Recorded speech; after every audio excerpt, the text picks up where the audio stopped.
जे कृष्णमूर्ति अर्थात जिद्दू कृष्णमूर्ति का जन्म तमिलनाडु के एक छोटे से नगर में निर्धन ब्राह्मण परिवार में 12 मई 1895 को हुआ था।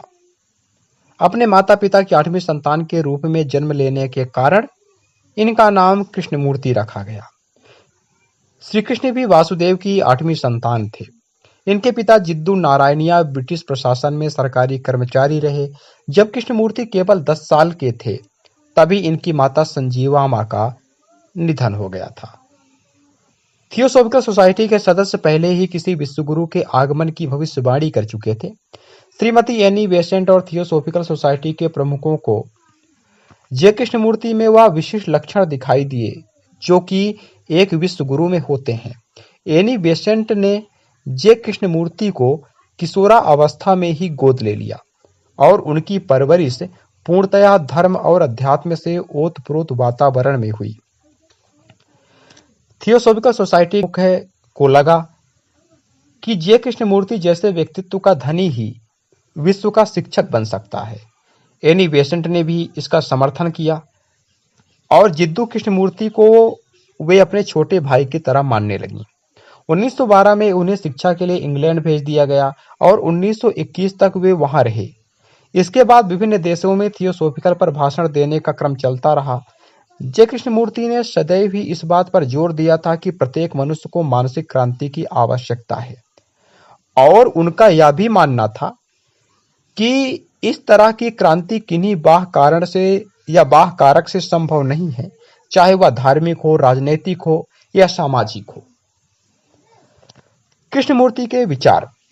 कृष्णमूर्ति के विचारों के जन्म को उसी तरह माना जाता है जिस तरह की एटम बम का आविष्कार के होने को। कृष्णमूर्ति अनेकों बुद्धिजीवियों के लिए रहस्यमय व्यक्ति तो थे ही, साथ ही उनके कारण विश्व में जो बौद्धिक विस्फोट हुआ उसने अनेकों विचारकों, साहित्यकारों और राजनीतिज्ञों को अपनी जद में ले लिया। उनके बाद विचारों का अंत होता गया। उनके बाद सिर्फ विस्तार की बातें हुई। 1927 में एनी बेसेंट ने उन्हें विश्व गुरु घोषित कर दिया, किंतु 2 वर्ष बाद ही श्री कृष्णमूर्ति ने थियोसॉफिकल विचारधारा से नाता तोड़कर अपने नए दृष्टिकोण का प्रतिपादन आरंभ कर दिया। अब उन्होंने अपने स्वतंत्र विचार देने शुरू कर दिए। उनका कहना था कि व्यक्तित्व के पूर्ण रूपांतरण से ही विश्व से संघर्ष और पीड़ा को मिटाया जा सकता है। हम अंदर से अतीत का बोझ और भविष्य का भय हटा दें और अपने मस्तिष्क को मुक्त रखें। उन्होंने ऑर्डर ऑफ द स्टार को भंग करते हुए कहा कि अब से कृपा करके याद रखें कि मेरा कोई शिष्य नहीं है, न तो मैं किसी का गुरु हूं। सच तो स्वयं तुम्हारे भीतर है। सच को ढूंढने के लिए मनुष्य को सभी बंधनों से स्वतंत्र होना आवश्यक है। कृष्णमूर्ति ने बड़ी ही फुर्ती और सजीवता से लगातार दुनिया के अनेकों भागों में भ्रमण किया और लोगों को शिक्षा दी और लोगों से शिक्षा ली।